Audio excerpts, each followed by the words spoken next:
اعوذ باللہ من الشیطان الرجیم، بسم اللہ الرحمن الرحیم۔ ناظرین کرام، السلام علیکم ورحمۃ اللہ وبرکاتہ۔ سنت رسول صلی اللہ علیہ وسلم کو تبدیل کرنے والا علامہ ابن حجر مکی رحمۃ اللہ علیہ نے ابو یعلا کے حوالے سے حضرت رسول کریم علیہ السلام نے فرمایا ہے، لا یزال امر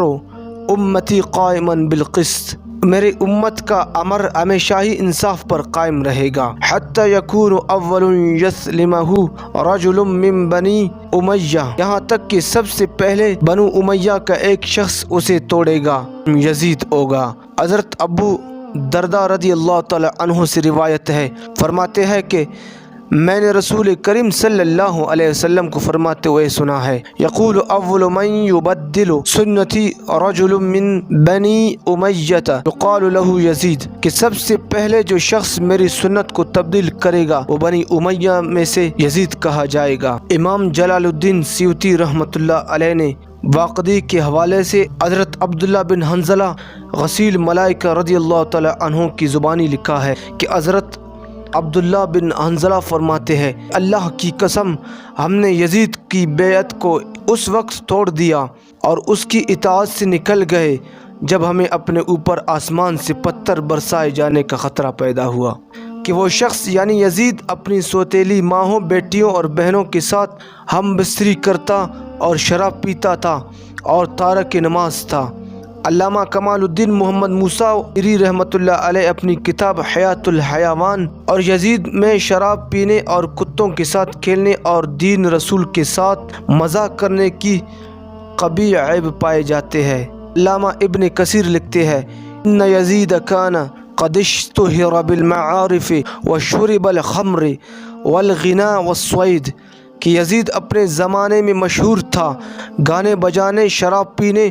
اور سیر و شکار کے ساتھ، نو عمر لڑکوں اور گانے بجانے والی لڑکیوں اور کتوں کو اپنے پاس رکھتا تھا اور لڑائی کرواتا تھا سینگ والے مینڈوں، سانڈوں اور بندروں کے درمیان، نو عمر لڑکوں کو سونے کی ٹوپیاں پہناتا تھا اور بندروں کو زین کسی گھوڑوں پر رسی سے باندھ کر پھیراتا تھا، بندروں اور نو عمر لڑکوں کو سونے کی ٹوپیاں پہناتا تھا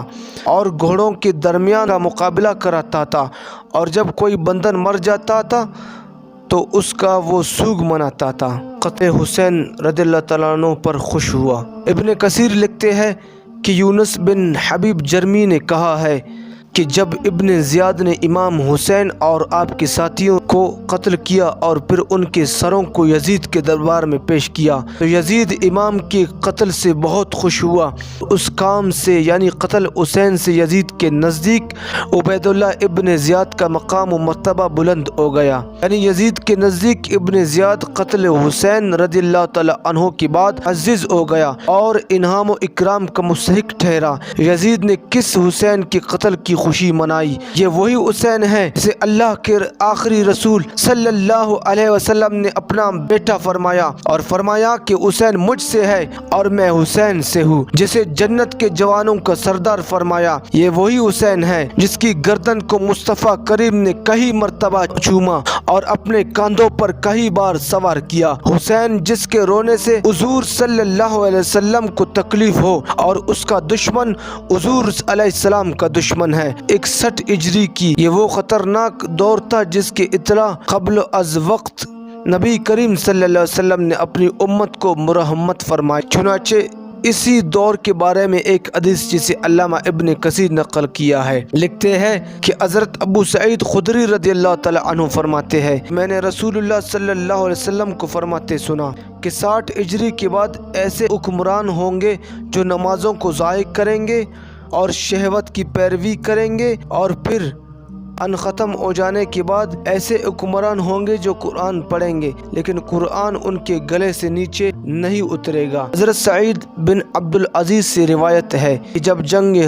ہرا ہوئی کہ 3 دن تک مسجد نبوی میں اذان و اقامت نہ ہوئی اور حضرت سعید ابن مسیب مسجد سے جدا نہ ہوئے اور نماز کے وقت کا پتہ نہ چلتا تھا مگر ایک ہلکی سی آواز کے ذریعے سے جس کو وہ نبی کریم علیہ السلام کی قبر انور سے سنا کرتے تھے، یعنی نماز کے وقت اقامت و اذان کی آواز۔ امام جلال الدین سیوطی رحمۃ اللہ علیہ نے تاریخ الخلفاء میں ذہبی رحمۃ اللہ علیہ کے حوالے سے لکھا ہے کہ یزید کی فوج نے مکہ پہنچ کر حضرت عبداللہ ابن زبیر رحمۃ اللہ علیہ کا محاصرہ کر لیا، ان کے قتل کی تدبیریں کی اور ان پر منجنیق سے پتھر برسائے اور شہر امن میں آگ لگا دی۔ یہ واقعہ صفر کے مہینے 64 ہجری میں رہنما ہوا۔ پوچھا جا سکتا ہے کہ کعبہ پر آگ برسانے والا اور اپنی شخصی حکومت کو بچانے کے لیے سرغنہ مومنوں کا امیر کیسے ہو سکتا ہے؟ مدینہ منورہ کی باشندوں کے قتل کرنے والا اور مسجد نبوی میں گھوڑے باندھنے والوں کا، اور آگ کے شعلوں سے کعبہ کا غلاف اور اس کی